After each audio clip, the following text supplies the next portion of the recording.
Hello, my beautiful sunshines. Welcome back. Right now, we are going to read Chapter 5 of the City of Ember. Chapter 5 is called On Night Street. Granny's mind was getting more and more muddled. Lena would come home in the evenings and find her rifling through the kitchen cupboards, surrounded by cans and jars with their lids off, or tearing the covers off of her bed and trying to lift up the mattress with her skinny arms. "It was an important thing," she would say. The thing that was lost." "But if you don't know what it is," said Lena, "how will you know when you found it?" Granny didn't try to answer this question. She just flapped her hands at Lena and said, never mind, and just kept on searching. These days, Mrs. Murdo spent a great deal of time sitting by their window rather than her own. She would tell Granny she was just coming to keep her company. "I don't want her to keep me company," Granny complained to Lena. And Lena said, "Maybe she's lonely, Granny. Let her come." Lena rather liked having Mrs. Murdo around. It was a bit like having a mother there. She wasn't anything like Lena's own mother, who had always been a dreamy, absent-minded sort of person. Mrs. Murdo was mother-like in quite a different way. She made sure they all ate a good breakfast in the morning, usually potatoes with mushroom gravy and beet tea. She lined up the vitamin pills by each person's plate and made sure they were swallowed. When Mrs. Murdo was there, shoes got picked up and put away, spills were wiped off the furniture, and Poppy always had on clean clothes. Lena could relax when Mrs. Murdo was around. She knew things were taken care of. Every week, Lena, like all the other workers between the ages of 12 and age 15, had Thursday off. One Thursday, as she was standing in line at the Garn Square Market, hoping to get a bag of turnips for stew that night, she overheard a startling conversation between two people standing behind her. "What I wanted," said one voice, "was some paint for my front door. It hasn't been painted in years. It's gray and peeling and horrible. I heard a store over on Night Street had some. I was hoping for blue." "Blue would be nice," said the other voice wistfully.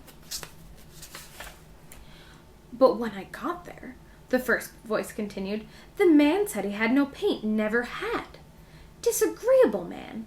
All he had were a few colored pencils." Colored pencils? Lena had not seen colored pencils in any stores for ages. Once she had 2 red ones, a blue one and a brown one. She'd used those for her drawings until the stubs were too small to hold. Now she had 1 plain pencil left, and it was rapidly growing shorter. She longed to have colored pencils for her pictures of her imaginary city. She had a feeling it was a colorful place, though she didn't know what its colors might be. There were other things, of course, on which her money would be better spent. Granny's only coat was full of holes and coming apart at the seams. But Granny rarely went out, Lena told herself. She was either at home or in the yarn shop. She didn't really need a new coat, did she? Besides, how much could a few pencils cost? She could probably get a coat for Granny and some pencils. So that afternoon, she set out for Night Street. She took Poppy with her. Poppy had learned how to ride piggyback. She wrapped her legs around Lena's waist and gripped Lena's throat with her small, strong fingers. On Budlow Street, people were standing in long lines with their bundles of laundry at the washing stations. The washers stirred the clothes in the washing machines with long poles. In days past, the machines themselves had whirred the clothes around, but not one of them worked anymore. Lena turned up Hafner Street, where the 4 street lamps were still out and a building crew was repairing a partly collapsed roof. Orly Gordon called out to her from high on the ladder, and Lena looked up and waved. Farther on, she passed a woman whose bits of rope and string for sale, and a man pulling a cart full of carrots and beets to the grocery store. At the corner, a cluster of little children played catch with a rag ball. The streets were alive with people today. Moving fast, Lena threaded her way among them. But as she went into Otterville Street, she saw something that made her slow down. A man was standing on the steps of the gathering hall, shouting and howling, and a crowd of people had gathered around him. Lena went closer, and when she saw who it was, her insides gave a lurch. It was Sage Merrill. His arms flailed wildly, and his eyes were stretched wide open. In a high, rapid voice, he wailed out a stream of words. "I have been to the unknown regions," he cried. "There is nothing there. Why do you think something out there might save us? Ha! There's only darkness and monsters, darkness and terrible deep holes, darkness forever. The rats are the size of houses, the rocks are sharp as knives, the darkness sucks your breath out. No hope for us out there. Oh no, no hope, no hope." He went on like this for a few minutes and then crumbled to the ground. The people watched him, looked at each other, and shook their heads. "Gone mad," Lena heard someone say. "Yes, completely," said someone else. Suddenly, Sage sprang up again and resumed his terrible shouting. The crowd stepped back. Some of them hurried away. A few of them approached Sage, speaking in calming voices. They took him by the arms and led him, still shouting, down the steps. "Who dat? Who dat?" said Poppy in a small, piercing voice. Lena turned away from the miserable spectacle. "Hush, Poppy," she said. "It's a poor, sad man. He doesn't feel good. We mustn't stare." She headed towards Knight Street, which ran along Greengate Square.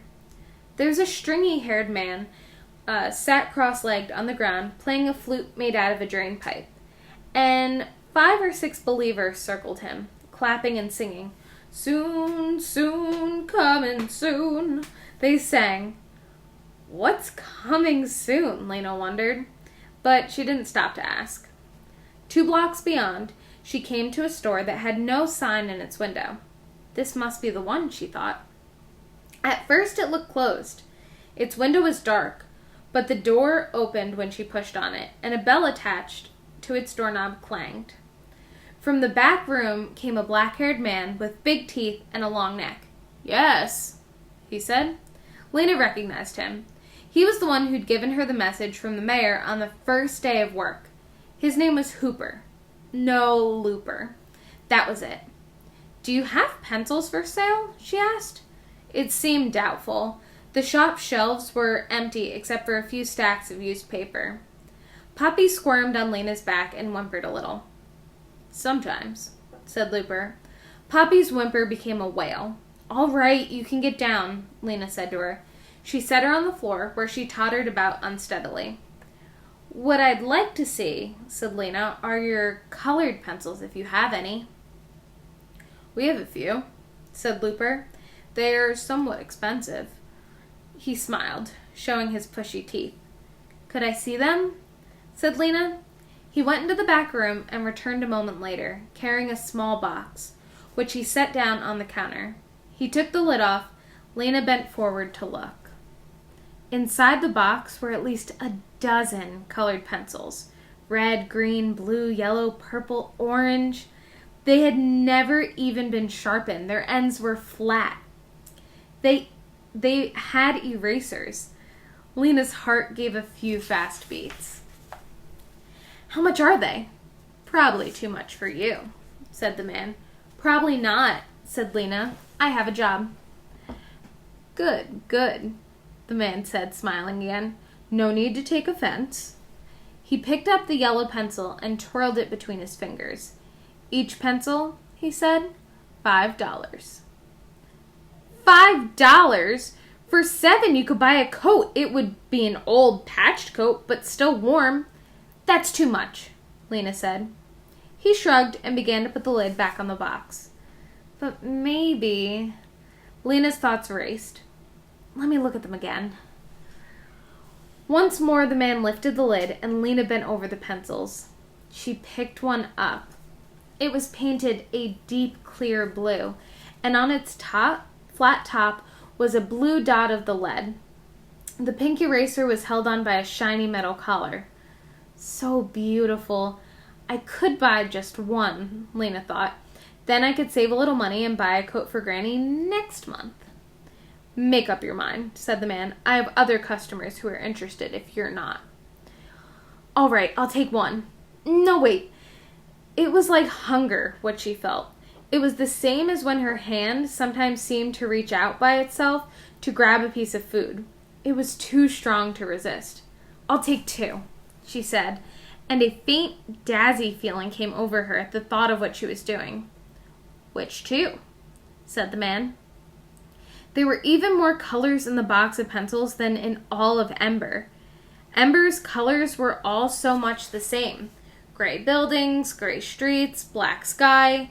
Even the colors of people's clothes were faded from long used into mud green and rust red and gray blue. But these colors, they were as bright as the leaves and the flowers in the greenhouse. Lena's hand hovered over the pencil.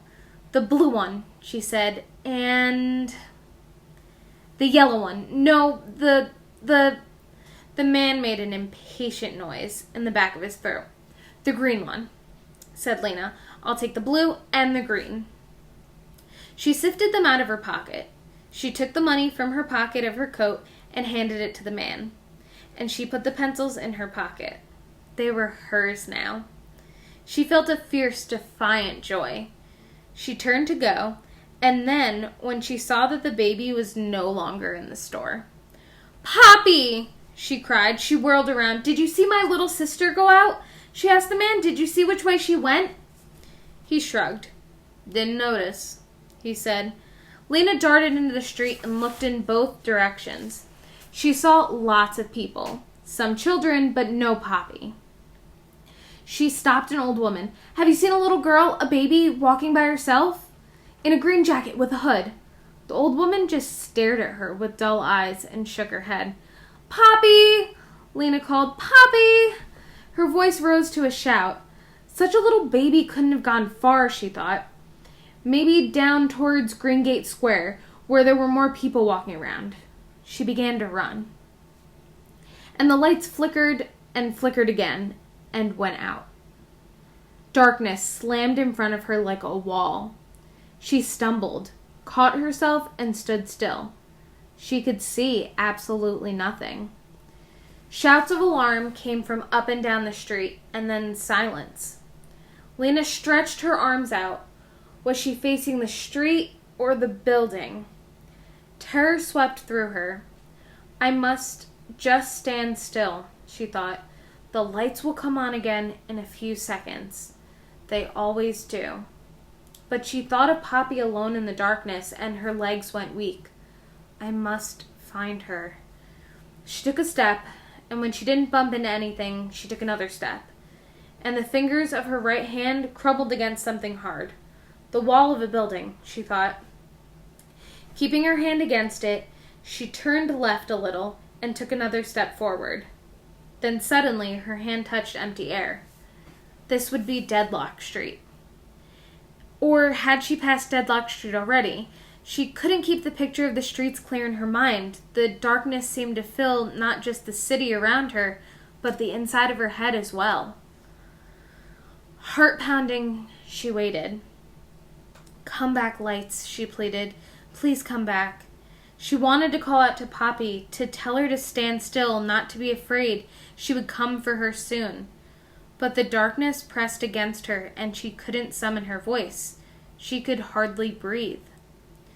She wanted to claw the darkness away from her eyes, as if it were someone's hands. Small sounds came from here and there around her, a whimpering, a shuffle. In the distance, someone called out incoherently, "How many minutes had gone by?" "The longest blackout ever been 3 minutes and 14 seconds. Surely this is longer." She could have endured it if she hadn't been on her own. It was the thought of Poppy lost that she couldn't stand, and lost because she wasn't paying attention because of a box of pencils. Oh, she'd been selfish and greedy, and now she was so sorry. She'd made herself take another step forward. But then she thought, what if I'm going away from Poppy? She began to tremble, and she felt sinking and dissolving inside of her. That meant she was going to cry. Her legs gave way like wet paper and slid down until she was sitting on the street, with her head on her knees. Trembling, her mind a wordless whirl of dread, she waited. An endless time went by. A moan came from somewhere to the left. A door slammed closed. Footsteps started, then stopped. Into Lena's mind floated the beginning of the worst question. What if the lights never? She squeezed her arms around her knees and made the question stop. Lights come back, she said to herself. Lights come back. Come back. And suddenly, they did. Lena sprang up. There was the street again, and people looking upward with their mouths hanging open. All around, people started crying or wailing or grinning in relief. Then all at once, everyone started to hurry, moving fast towards the safety of their home in case it should happen again. Lena ran towards Greengate Square, stopping everyone she passed. Did you see a little girl walking by herself just before the lights went out? She asked. Green jacket with a hood. But no one wanted to listen to her. On the B Street side of the square, a few people all talking at once, waving their arms. Lena ran up to them and asked her question. They stopped talking and stared at her. How could we have seen anyone? The lights were out, said Nammy Proggs, a tiny old woman whose back was so bent that she had to twist her head sideways to look up. Lena said, no, she wandered away before the lights went out. She got away from me. She may have come this direction. You have to keep an eye on your baby, Nammy Proggs scolded. Babies need watching, said one of the women who'd been singing with the Believers. But someone else said, oh, a toddler? Green jacket? And he walked over to the open shop door and called, you have that baby in there. And through the door came someone leading Poppy by the hand. Lena dashed to her and lifted her up. Poppy broke into loud wails. You're all right now, said Lena, holding her tightly. Don't worry, sweetie. You were just lost a moment. Now you're all right. I've got you. Don't worry. When she looked up to thank the person who'd found her, she saw a face she recognized. It was Dune. He looked the same as when she'd last seen him, except that his hair was shaggier. He had all the same baggy brown jacket as he always wore. She was marching up the street by herself, he said. No one knew who she belonged to, so I took her into my father's shop. She belongs to me, Lena said. She's my sister. I was so afraid when she was lost. I thought she might fall over and hurt herself or be knocked over. Anyway, thank you so much for rescuing her. Anyone would have, said Dune. He frowned and looked down at the pavement. Poppy had calmed down and had curled up against Lena's chest with her thumb in her mouth. And your job, how is it? Lena asked. The pipe works. Dune shrugged his shoulders. All right, he said. Interesting, anyway. She waited, but it seemed that was all he was going to say. Well, thank you again, she said. She hoisted Poppy around to her back. Lucky for you, Dune Harrow was around, said Nammy Proggs, who'd been watching them with her sideways glare. He's a good-hearted boy. Anything breaks at my house, he fixes it. She hobbled after Lena, shaking a finger at her. You'd better watch that baby more carefully, she called. You shouldn't leave her alone, the flute player added. I know, said Lena. You're right. When she got home, she put the tired baby to bed in the bedroom they shared. Granny had been taking an afternoon nap in the front room and hadn't noticed the blackout at all. Lena told her that the lights had gone out for a few minutes, but she didn't mention anything about Poppy getting lost. Later in her bedroom, with Poppy asleep, she took the 2 colored pencils from her pocket. They were not quite as beautiful as they had been. When she held them, she remembered the powerful wanting she had felt in the dusty store, and the feeling of it was mixed up with fear, shame, and darkness. And that is the end of chapter 5. So I hope that you enjoyed. Next week we're going to read chapter 6. Have a good day, be good people, make good choices, and I'll see you soon.